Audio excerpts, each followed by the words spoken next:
In this video, we want to take a look at graphs of logarithms and their inverses.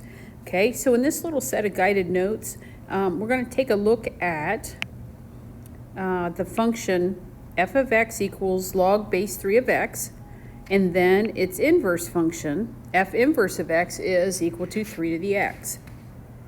Okay, before you arrived, I went ahead and I set up a little table here of values, and I went ahead and substituted each x value into this f inverse function so that we could get a set of ordered pairs so we could plot them and take a look at the graph. Okay, so our exponential function here that we are graphing is the inverse 3 to the x. So the inverse of the logarithm function, 3 to the x. Okay, so let's just go through here and we're going to plot points. So like at -4, we're at just above that x-axis. At -2, up a little higher. At -1, we got it kind of third. At 0, we're at 1. I think I started up a little high there. Drop those down, make them bigger. At 1, we're at 3. And at 2, we're clear up here at 9. Okay, so the idea is it starts up and it takes off like so. Pardon the artwork there a little bit. Okay, so then we want to take a second and analyze that graph. Okay, so what do we see here? Well, the domain for our exponential function is going to be from -infinity to +infinity. The range is going to be from 0 to infinity. Okay, do we have an x-intercept? Okay, we do not, so none. Y-intercept is at 0, 1. We have an asymptote at the x-axis, okay, or you could say it as y equals 0. The limit of our function as we approach 0 from the right is going to be infinity. The limit as, and I don't know what happened here, that guy got scooted over a little bit. This should be the limit as x goes to +infinity. It looks like we also lost the word decreasing here. Let me add that while I'm at it. Okay, so again, the limit as x goes to +infinity is going to be infinity. Are we increasing anywhere? Well, yes, the whole domain, so positive, negative, infinity. And actually decreasing, we don't have any, so it doesn't apply anyways.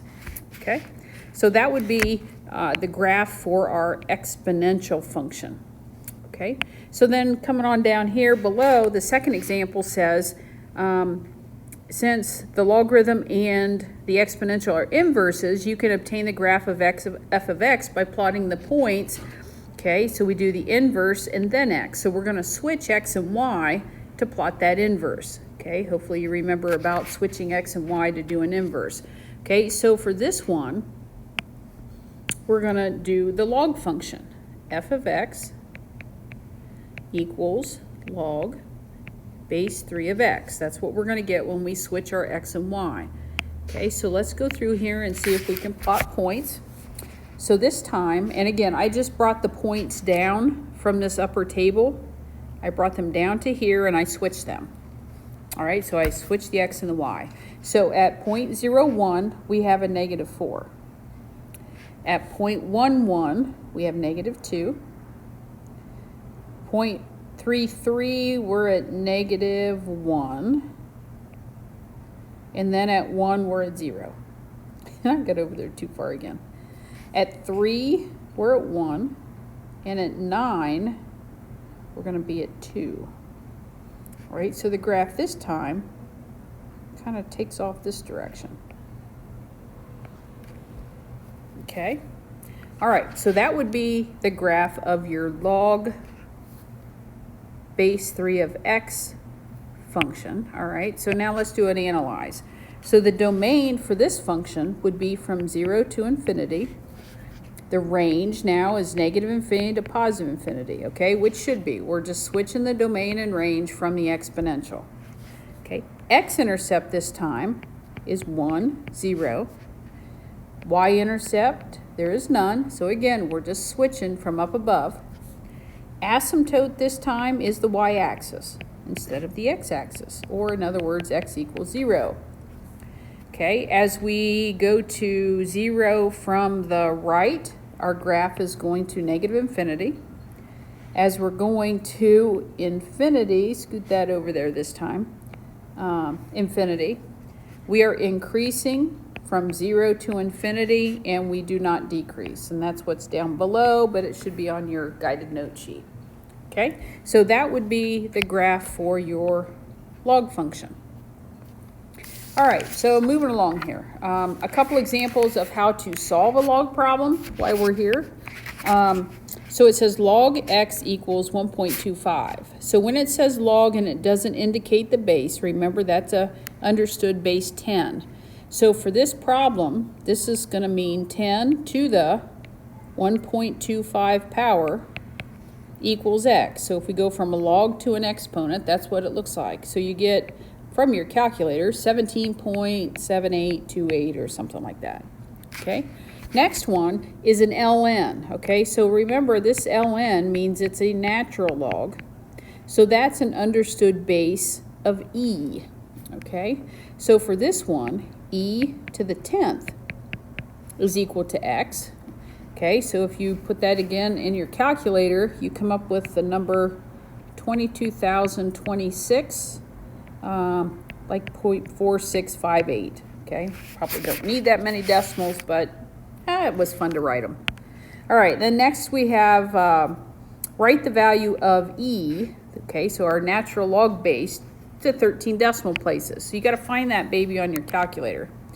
2.718 is how I tend to remember it. It's kind of like remembering pi, 3.14159. E is another one of those kind of constant numbers that you would remember that way. So if you kept writing on this one, again, this is out of your calculator. 28182845590. Probably really won't be doing that, but 2.718 you'd probably remember. Okay, and then the last one here, it says solve the equation log base x, or log of x, sorry, equals natural log of x for x. Well, you might actually take a look at the graphs of these two and see where they intersect, which just happens to be right down here below in this example. Okay, so it actually has a graph of log x and natural log of x. And if you look, these two graphs share the point 1, 0. Okay. Also in this bottom section, and I like these, so I left them on here, they show the graph of log and its inverse, the exponential. And you see that they are in fact inverses as they go across the line y equals x. Okay. And they are reflections of each other across that line. So you're switching your x and y's, and that's what you come up with. And you might give it a try on your calculator, make sure you're able to graph both of those. Okay, I hope this has been a little helpful, as you could see the graphs of the log function and the inverse as an exponential function. Have a great day, and thanks for tuning in.